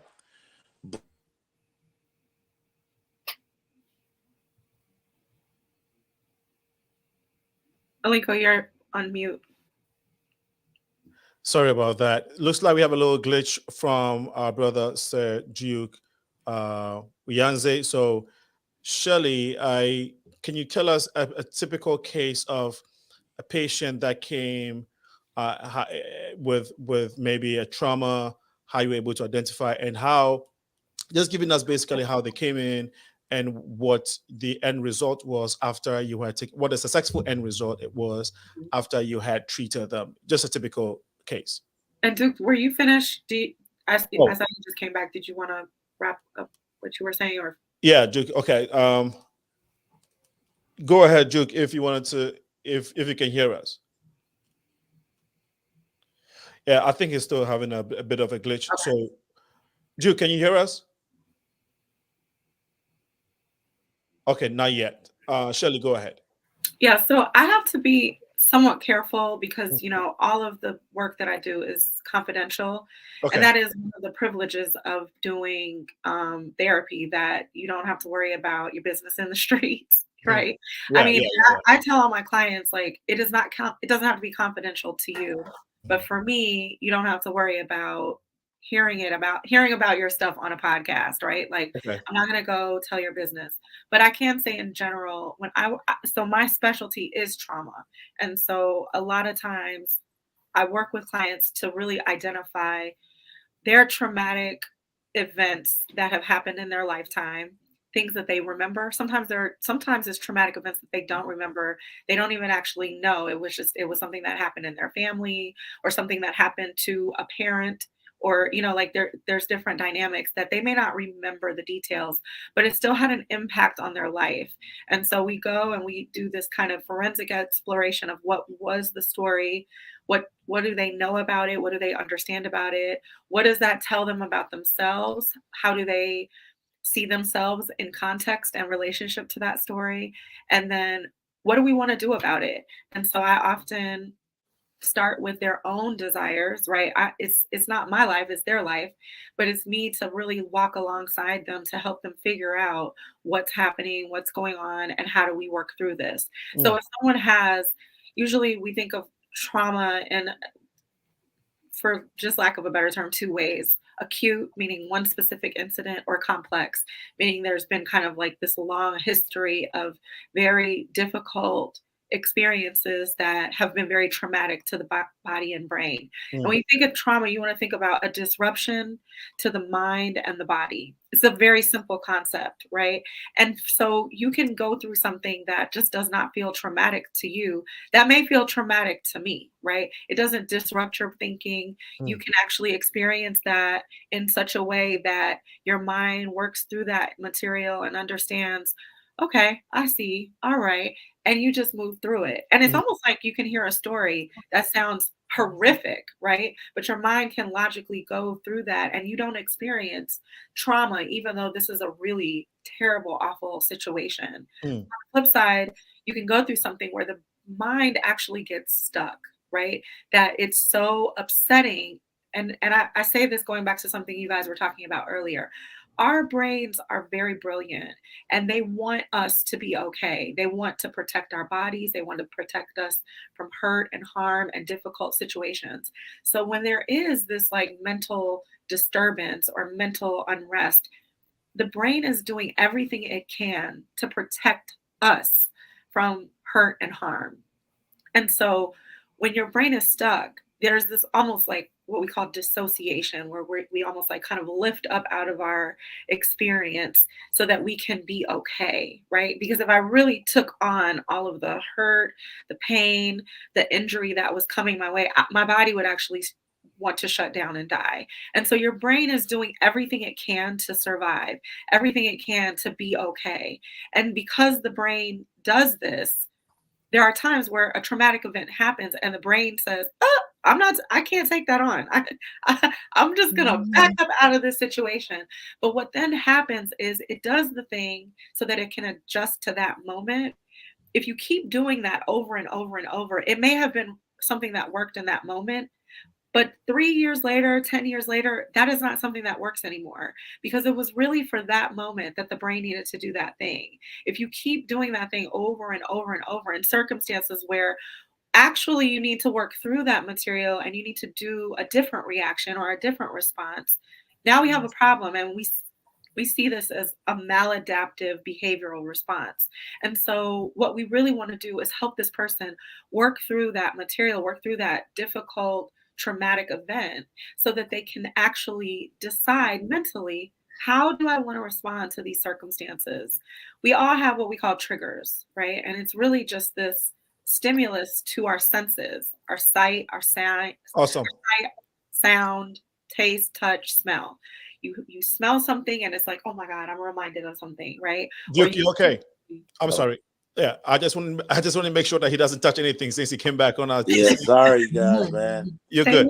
I'm sorry, Shelly, didn't mean to interrupt. I'm sorry, I get a little carried away, but saying all that to say, you know, in addressing trauma, we really want to address that this person needs to heal from this event, from these circumstances, and really reduce the way that they are stimulated and activated around something that activates their senses, right? Okay.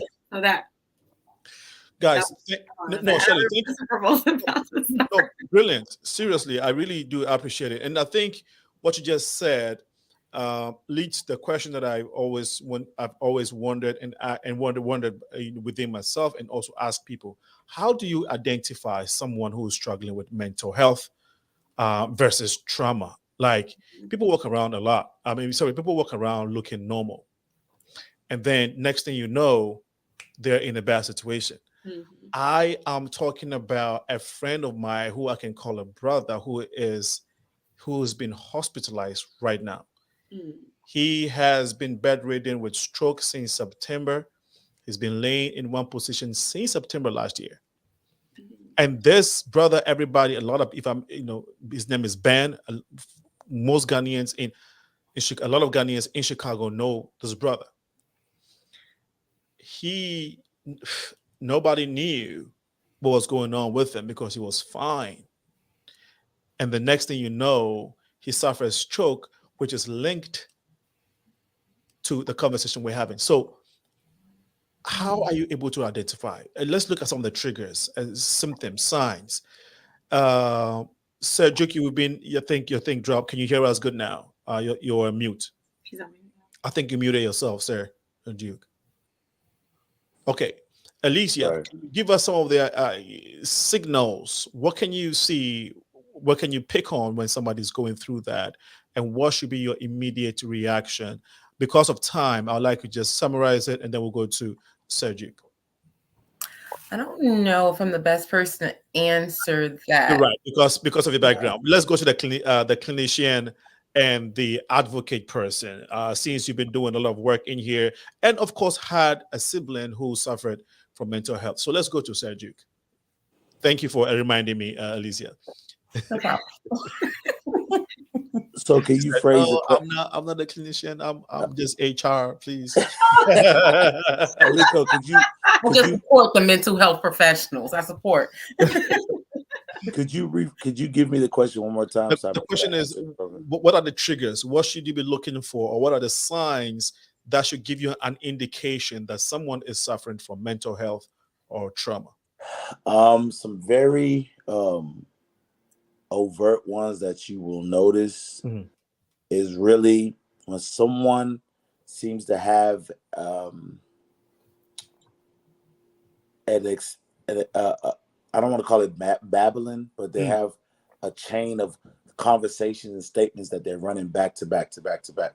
When it seems like they have like an extended conversation, extended sentences, they're non-stopping verbal, a chain of words connected together, and it seems like they're going from one topic to the next. They're usually in that spiral mode at that moment, and that's typically when, because a lot of times there are people that do talk fast, but when it seems like the topic jumping from one topic to the next, to the next, to the next, and it's like they're not really giving space for you to speak. They seem to be all over the place. Seem very impatient. They seem very irritable. If you disagree with them, they seem to be they're very excitable. Another thing is they're doing a lot of things, especially a lot of strenuous things all at one time. One of the key things when I started realizing that, maybe my sister or I might have a couple of other friends that actually struggle with their bipolar, what was they were doing a lot of heavy task-oriented things all at the same time. So like she was triple majoring, so majoring in nursing, majoring in law and psych at 3, doing well too. It's not like they're just majoring and they're actually functioning very well, but the thing is that they're not sleeping. Right? They're just going and they're not getting a lot of sleep. That's another sign. If it seems like they're up at random times of the day, all day, and it seems like, man, you just talked to them a few hours ago, it's nighttime, they're still up online doing stuff, that's when they're usually in there and having an episode. So it's a gradual thing, but when you see these signs, then the person definitely needs help. And a lot of times when they're already in that mode, it's very hard to convince them to go get help, because their state of mind there, and they don't feel anything's wrong, and they're in a very, very heightened state. So they're very sensitive to a lot of things, and like I said, pretty irritable. So they're not a lot of times in their right a state of mind to listen to advice that's the best for them. Because they don't know that there's anything wrong with them. You got to think about it, your brain. Your brain is functioning. If you say you're thirsty, right? Nobody can tell you you're not thirsty. All right.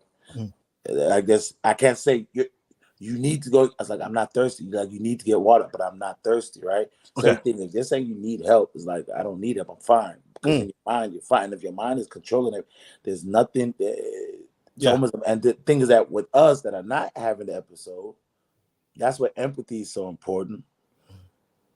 You have to get outside of your own self. You must. If you're really trying to help and you're trying to be a provider, you must get outside of your own thinking that, why won't they take my help? No, it's not that. Their brain cannot process what you're saying, because it doesn't make sense to them. If they feel fine, why would they willingly go and admit themselves? It's like, so it takes a couple of steps. These triggers and these things, to answer your question, triggers that can cause these things, usually typically stress. A lot of times stress coupled with maybe some alcohol or drugs can set people off. So a lot of times people are quick to attach, oh, he must have smoked some bad dope, must have smoked some bad, whatever.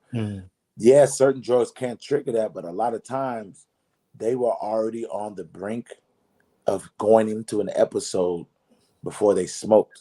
The smoking is what people see. So people automatically, that are not even educated about mental health, automatically associate that with, oh, they must have smoked some bad weed that was dipped in this, had cocaine sprinkled. It's like, and it really wasn't that. They've been stressed about maybe their family, about their kids, a bad breakup, someone passed away, lost their job. There are a lot of things, or they're responsible for the whole family. Someone that they got a stalker that's on Instagram, following them around, popping up without it. It could be a ton of things that this person is dealing with. And because, like, again, we don't speak to each other and we don't check up wellness checks on each other and make that a norm, we don't know what's going on with each other. Everybody say, how you doing? Yeah, I'm chilling, baby. How you doing? I'm good. You know what I'm saying? Whew, I'm tired. And it's just all these very cliche just to end it. And we don't pry, because a lot of times we don't genuinely want to know. We generally just asking to be polite, because that's the normal conversation. That's the protocol for having it, being mannerable and polite. You just ask the question, whatever the response is, you just keep going. It'll be all right. No, you got it. And this is like, that's not how you check on one another, especially Black people. We cannot do that anymore. Someone gives you any indication that there's a slight imbalance, and if it's not a joyous, man, it's great, man, I'm happy. If it's not one of those, and you care about them, just take a second to be like, what? Oh, everything's cool? Okay, what's been going on with you? What have you been doing? What's new with you? If they can't give you some solid, concrete answers, then, and this is not the typical way that you've known them to be growing up or as co-workers for the last couple of years, then you can start just not being overly policing them, but start watching them. Start maybe asking them more often. Maybe at the end of the day, ask them again, how you feeling now, man? You eating? Because it could be food. It could be a number of it could be, but we have to learn how to talk and be okay with letting them feel like they shouldn't feel bad if they're not okay. If you're not feeling okay, don't feel ashamed that I'm not be able to say, oh, I'm living good, man. It's okay not to be okay. Awesome. Yeah, and I think that's essential, like what Duke is saying. What Duke was just describing initially was what we consider psychosis, right? So people can go into what's called a manic defense, where they're doing everything, right? And just trying to fill the time, and because they really don't want to deal with what's really agitating them. They can have these kind of what are disorders that are, showing all these signs of very erratic behavior, but really to detect that there's something wrong is you know this person and you know that this behavior is atypical for how they typically act, right? So someone just going, oh my God, if they do that all the time, that's probably just them being them, right? But if you never see that behavior out of them, you never notice. And I see Naila is in the chat, and she was, saying that. I'm gonna play her comment in a little bit, but I want you to finish.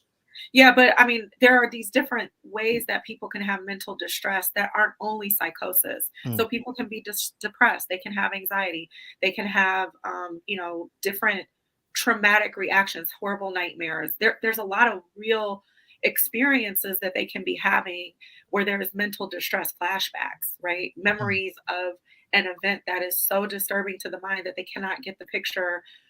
They can't stop the picture from rolling in their mind. It just keeps rolling and rolling and rolling. And so now they're yelling at people as if they're back in that moment, right? Because that trauma is so ingrained in them. They're deep in the memory, even though they're not actually experiencing that event at all. It's just that their brain is really almost like arrested in that moment. So there's lots of different disorders. There's actually a whole book of them, DSM disorders, with lots of symptomology. And a lot of it is rooted in Western understanding of mental disease that a lot of Western culture creates, right? So we have a culture that we now identify, these are problems with the mind and psyche, but a lot of those problems are created by our society, right? So, like Duke was saying, that if people are stressed and overwhelmed and now they're turning to substances to alleviate that suffering, but now the substances are interacting with their chemical, it's imbalancing them chemically. So now that their behaviors turn to things that are very strange and bizarre. And we're looking at this person like, what is wrong with you, right? But this is because they are trying to alleviate their suffering. And we do this in this country. We have a whole pharmaceutical arm of this country that makes billions of dollars on alleviating the suffering of our citizenry. So the idea that we would not look to substances is ridiculous, because people literally have jobs selling substances. That's a way that we tackle this problem, right? So saying all that to say, you really want to look at behavior. Is the behavior consistent? Is this how this person usually is? Is it a little different? And does it sound different? Are they talking different? Are they showing me something that I never noticed that about the way they behave? And now I feel concerned for their safety. I feel concerned for the safety of their children, concerned for the safety of others around them.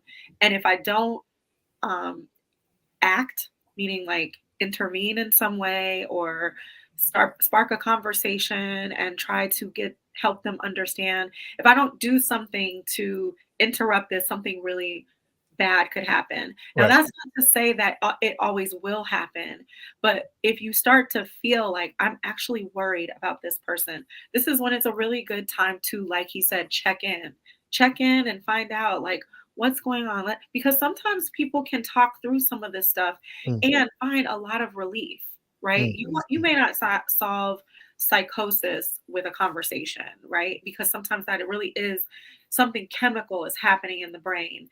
But there are people who are, sad, they're grieving, and there is a normal depression to grief, right? There are normal cycles to what happens when you lose a loved one or you have something that is really deeply heartbreaking, right? It's normal. You're not going to just get around it because, time passed. You have to kind of go through the experience of having some sadness, understanding that this was very shocking. I'm, having denial around it. Like, I don't want to believe that. I don't want to accept that. These are all kind of normal parts of the grief cycle. Wow. I know that we're kind of a past time, but yes, it's a little bit. And I know it's a very broad and interesting, very important conversation. So I really want to thank you all. Since we already passed 5:30, we will take 3 minutes to wrap it up. So it's 5:45. Okay. So the Super Bowl ballers can have fun and focus. That said, Naila made some powerful comments that I want us to observe. Not getting out of bed, not showering, give away money, passed. So yeah, I think she had the personal experience, tone of voice, sleeping a lot, no desire to do their interest. And she another comment she passed on is, I didn't even know I was depressed and got mad when people told me I was.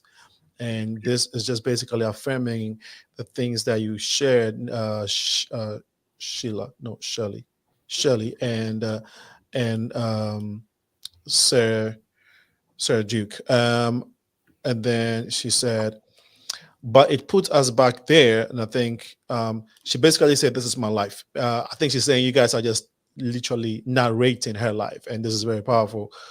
My experience is that when I do try to lean on someone for support, I am often brushed off or discounted on my feelings and told, oh, you'll be all right. Wow. Wow. Thank you so much, Naila, for sharing. If you want to actually call to personally encourage someone, I think it will help. Basically, how you were able to fight through this, and break free off of it.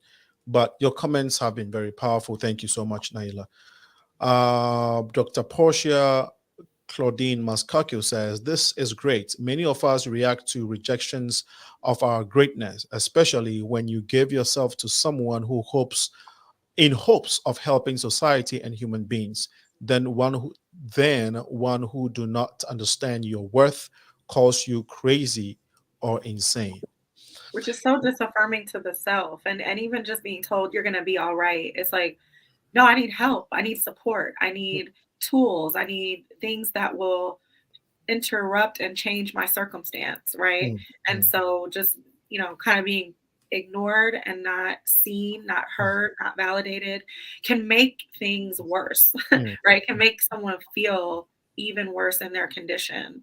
And just being labeled as crazy or insane does not actually help anyone, right? That doesn't give anyone the tools to get better. It's like, wow, I'm crazy and insane. Oh, okay, thank you. That was unhelpful. Right. What people need are help in working on skills that really work on their self, work on the parts of them that need to be managed, right? The number to ring. I'm sorry. Somebody was asking for the number. It's 815-277-5047. I just got a text. I'm sorry, Shelly. No, you're fine.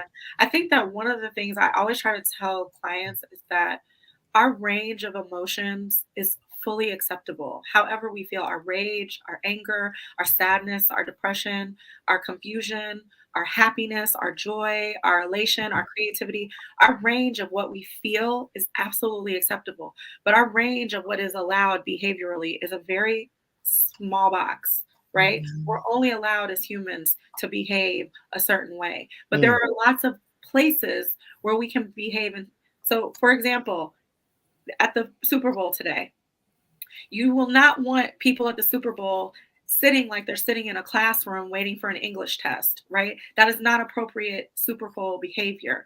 The whole idea is that we're excited, we're rowdy, we're right? But if you act like that at in an English class taking a test, that's totally inappropriate. So there's an appropriate way and time and place to express exactly what you're feeling and exactly what you're going through. And there are places that you can do that. And it is important to match where those places are for your mind and body and where those places aren't, right? It's important to be aware. I can't act like this. I can't act like I'm at the Super Bowl in English class. And I can act like I'm in English class at the Super Bowl, but it's going to be with my money. Right. Thank you. I think there was a call coming through that I missed. It's 815-277-5047. The number is, if you're watching us, either on Facebook or YouTube, is at the right bottom corner of the screen. Right bottom corner of the screen is also, I just literally typed it in there, 815-277-5047. And I think that our system got frozen a little bit. So if I missed your call, please pardon me. We have a call coming in. I think this must be Naila. Can you go ahead, Naila? Yes. Yes, please. Yes, go ahead. You just called into the show. Go ahead and share your comments, questions.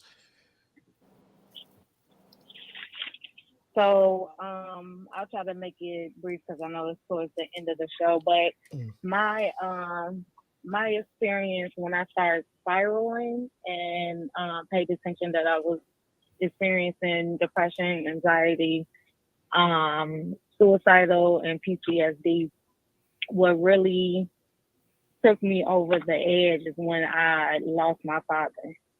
And then I couldn't really get a grip. It was like I used to be able to be a little stressed and be like, oh, okay, I'm fine. I wouldn't cry, and a lot just built up to the point where I spiraled and attempted suicide. And from there, I ended up in the hospital for maybe a couple of weeks. And then they put me on a hold in the psych.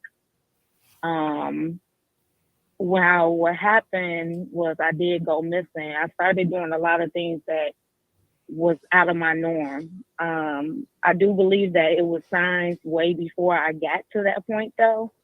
And then when I just got to my breaking point, that's when it was like, okay, she's not okay. So I did have a lot of support with my family, my coworkers. When I was doing strange things like walking along the side, jumping out the car, just like I'm done, I'm over it. So it was real crucial with all of them coming together and looking for me and finding me, because if not, I pretty much wouldn't even be here talking on the phone now. In the psych, it wasn't a great experience for me. It was even more traumatic. So because I was not successful with the suicide, I just started reflecting and seeing, how did I get to this point? You know, what happened? And once I was working, we also had to start the suicide evaluations. And I started learning more about the signs. And I'm like, oh, that was me. Okay. So I do feel like a lot more people need to be educated on what are some of the signs, what is out of the norm. And it's okay to say, okay, you're not okay, and grab up your people and, you know, kind of get involved. Because I think a lot of people are where they don't want to be involved. Thank you so much, Naila. We truly appreciate your calling, your contribution. And thank God for being who you are. You scaled through this. You're free now, and you can inspire someone. So thank you so much for ringing in. And Naila brings in an important aspect of the fact that community is so She's still on the line. Sorry, Naila, are you still on the line? Yeah, should I hang up? No, I was just going to make sure if that was it for you, if that would be the end for you. I mean, if that would be, if that's all with regards to the comment or what you wanted to share today with us. I'll listen to what she said, and then I might have something additional. Okay, if by the time you have something additional, the show would have ended. I'm down. All right, I'll be in the comments. All right, thank you so much. I just wanted to say that what she touched on is that having community, healing through people supporting you is so essential.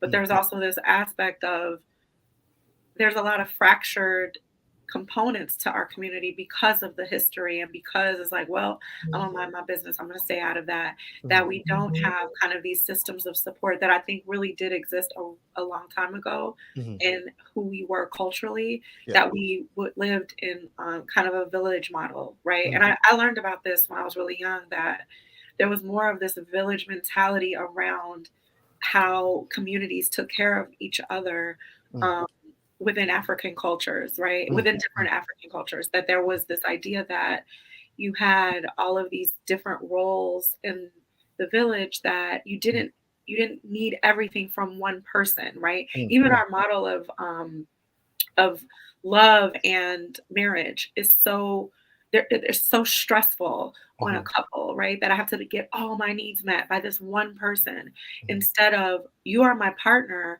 but I still have these other aspects of my existence in friendship, in play, and just the life that I lead, that I would not put all of that on one person to meet and fulfill all of those needs. So there are aspects of who we have become in this society, in this Western society, that's very maladaptive to healthy and like successful family making and community making, right? Like that we really do need to check on each other and take care of each other and be there for one another. And that is something that has become taboo, right? Like not really the way we see ourselves in the society. Yeah. It goes to, I think one word comes to my mind, Ubuntu. I am because you are, right? Great. And I think bringing back the African culture in this modern society, I think is where we will find the balance to, help mend what has been broken in us as Black people. And I think this conversation has been very insightful and educative. I have been inspired. One powerful thing that Sir Duke said was, among the powerful things you said, one thing that I took was empathy towards people who might be struggling with mental health, or at least who show signs of mental illness. A few comments, and we will definitely this time wrap up the conversation. This is great. Many of us react to rejections. I think we already read this. Want to make sure I didn't miss. Mental health goes back to a family foundation of self-worth. Drugs and other medications alter our thinking. Think that we captured everything. All right. So there were a few folks that I want to make sure I didn't miss. Priscilla Thomas was on the show. Thank you for joining us. Jeff Bedu. Jeff, how are you doing? Jeff, we need to do some business. Jeff Bedu, if you all know him, is one great young man in the Chicago community who does a lot when it comes to financial literacy. But we'll be having Jeff on the show. Dr. Birdie Hargady, who is also, she's been part of the Progressive Minds for a long time. She's the director for one of our powerful events, which we hope to bring to light this year, which is Miss Africa Diaspora. Okay, Miss Africa Diaspora. This is where Black people come together to identify, to define what Black beauty is. And so Dr. Birdie has about 30 years of pageantry in the city of Chicago. We're working on that. So please stay tuned. Joseph Awinyoga, Andrea Graham has also been here with us. Rebecca Modi, thank you so much for joining. Kina Renee was also here. And then Family Ties Lifestyle was also here on the show. Thank you all. Excuse me if I missed your name. Please pardon me. It's not intentional. So the topic this evening has been mental health whilst we celebrate Black History Month, how it affects all of us, the signs we should look for, and how we should help people that may be showing signs. We are each other's keeper, and we must be. This show was brought to you partially by UniteAfrican.org, which is United African Organization. United African Organization. Their website is UniteAfricans.org. Anything immigration in the city of Chicago, you want to go and check them out. Also this year, we are coming your way with our third annual historic exchange ceremony. This is the only ceremony. This is the only Bridging Gap event in Chicago that brings Africans, Caribbeans, African Americans, South Americans, and even the Latinx community together to celebrate, exchange our culture. It's a platform where we come to heal, celebrate, and honor and show Black excellence globally. And this is the only platform where we bring kings from Africa to be part of the Bridging Gap conversation, because these are our traditional rulers. Before we even had democracy or politics or anything, these were our rulers. And we all know that part of our slave history or our history as Black people in our separation was partly, our kings and queens were partly involved in this whole story. So for us to properly heal and to encourage this conversation of bridging the gap, there's a need for us to bring our kings to the Americas to help the healing process, to welcome our brothers and sisters in the African American, the Caribbean communities back to the original land, to offer them land, and to also restore the royalty and the culture that was stolen away from them. And so we're going to be crowning a king, we're going to crown a queen, we're going to make some royals, princes, and princesses, just like we did for Reverend Jesse Jackson last year by making him an African chief here in the city of Chicago. And again, that was historic. We're going to do it this year by the grace of God. The date is June 24th. It's going to be that whole weekend of June. We are tying this conversation with Juneteenth. So Friday will be a historic, cultural, traditional, and mental health panel discussion, the Friday. The 24th of June, which is the main event. And then 25th is where we merge business folks from Africa and folks and business folks here, because we have to start doing commerce. We have to start exchanging the resources that are in our community. So mark this date, the 24th of June. That entire weekend is going to be historic. That said, I'd like to go back to my panel to close us, and everybody would have literally 10 seconds to give your closing remarks. We'll start with Alicia. Please go ahead. If I can just encourage everyone, get health insurance first and foremost. And within that health insurance, it's 2023, as I mentioned when I first joined the broadcast, life be life. So while we may think that, all is well, it never hurts to just meet with someone and get that objective ear to where you can offload and brainstorm and just work through these things that you may not even realize that you're subconsciously setting aside, putting in the back of your mind. So mental health does not make you crazy, does not mean that there's something wrong with you. It's a part of life at this point. So thank you. So you all realize you went past her 10 seconds. So that should be a cue for you all. Okay. All right. So Shelly, please. And then if I could leave, will close us. I would just say that we all have to manage our mental health, that there's no one who's out here just like that doesn't have to do things. We have to get enough sleep. We have to eat healthy. We have to exercise. There's things that just are daily functioning things that we have to do to maintain a healthy mind and body. And there's also the role of education, feeding our mind and making sure that what we're putting in our mind is content that we need to like digest and understand.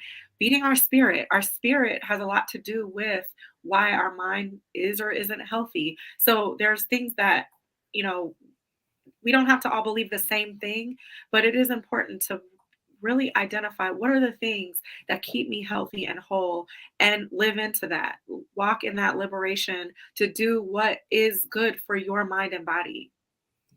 Thank you so much. Sir Duke UGHANZE. I just wanted to say, Liko, thank you for this opportunity. Alicia, Shelly, you guys are amazing. Please, everybody, take care of yourself, preserve yourself, look out for your own personal mental health so you can be able to be a better person for yourself and your family. I'm here on behalf of Genius Gives Foundation. Please follow us on all social media platforms if you want to learn more about how you can be a part of helping yourself and your community. And thanks to the Progressive Mind Show for having me. Thank you, guys. Thank you so much. It's been a pleasure, but we got to get some plugins. So your organization, again, your website, please go ahead and mention them literally. If it is a phone number, go ahead. Let me start with my brother again. And then Shelly, get ready when right after him. So once again, my name is Sir Duke UGHANZE.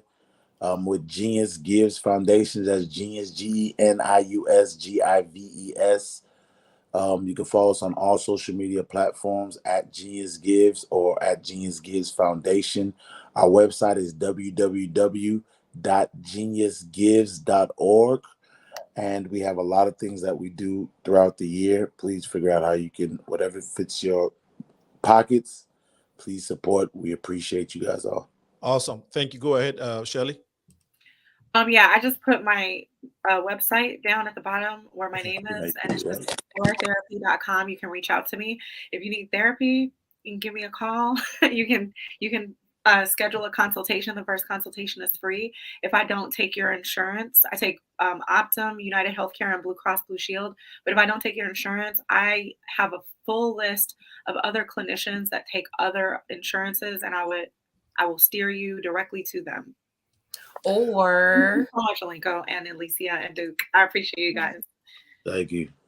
Elecia, go ahead. Or If Shelly doesn't accept your insurance, there's also flex spending accounts if you have that, HSA accounts, things of that nature, lifestyle spending accounts. Check with your employer to make sure they have that. You can follow me. You can email me at e.lacey, LACEY 25@gmail.com if you need any help digging and understanding your benefits package, what may be covered with your insurance when it comes to mental health. I'm always a great resource for that because I understand benefits can come off as a second language, so it's very jargon heavy. I'm always a resource for that. Well, on that note, I'd like to thank you all, ELECIA, LACEY, Sir UGHANZE, my dear sister Shelly of XPLOREtherapy.com. Pleasant moment with you guys. To be honest, I wasn't expecting this excitement because ELECIA, it was a rush program. We're trying to get things going, but it turned out perfectly, and so we really are excited about it, and we are hopeful that the next time we get together, we will have more impact on our society as we planned it. And so again, you all have a wonderful evening. Enjoy your Super Bowl parties and all the things that come with it. To all our audience who have been part of the conversation this evening, we really want to thank you. Naila, thank you so much for sharing your story and for inspiring someone today. This is your #1 community building platform in the entire world, the Progressive Minds Show. Here is where we build our communities through these type of dialogues. Make sure you visit our website and make your donations to us. Subscribe to our channels and tell a friend about it. Every Sunday, we are here at 4 p.m. and on Tuesdays, 6 p.m. Central Time. Remember, to whom much is given, much is required. We'll see you next week, next week, Tuesday at 6 p.m. Have a wonderful evening. Bye-bye.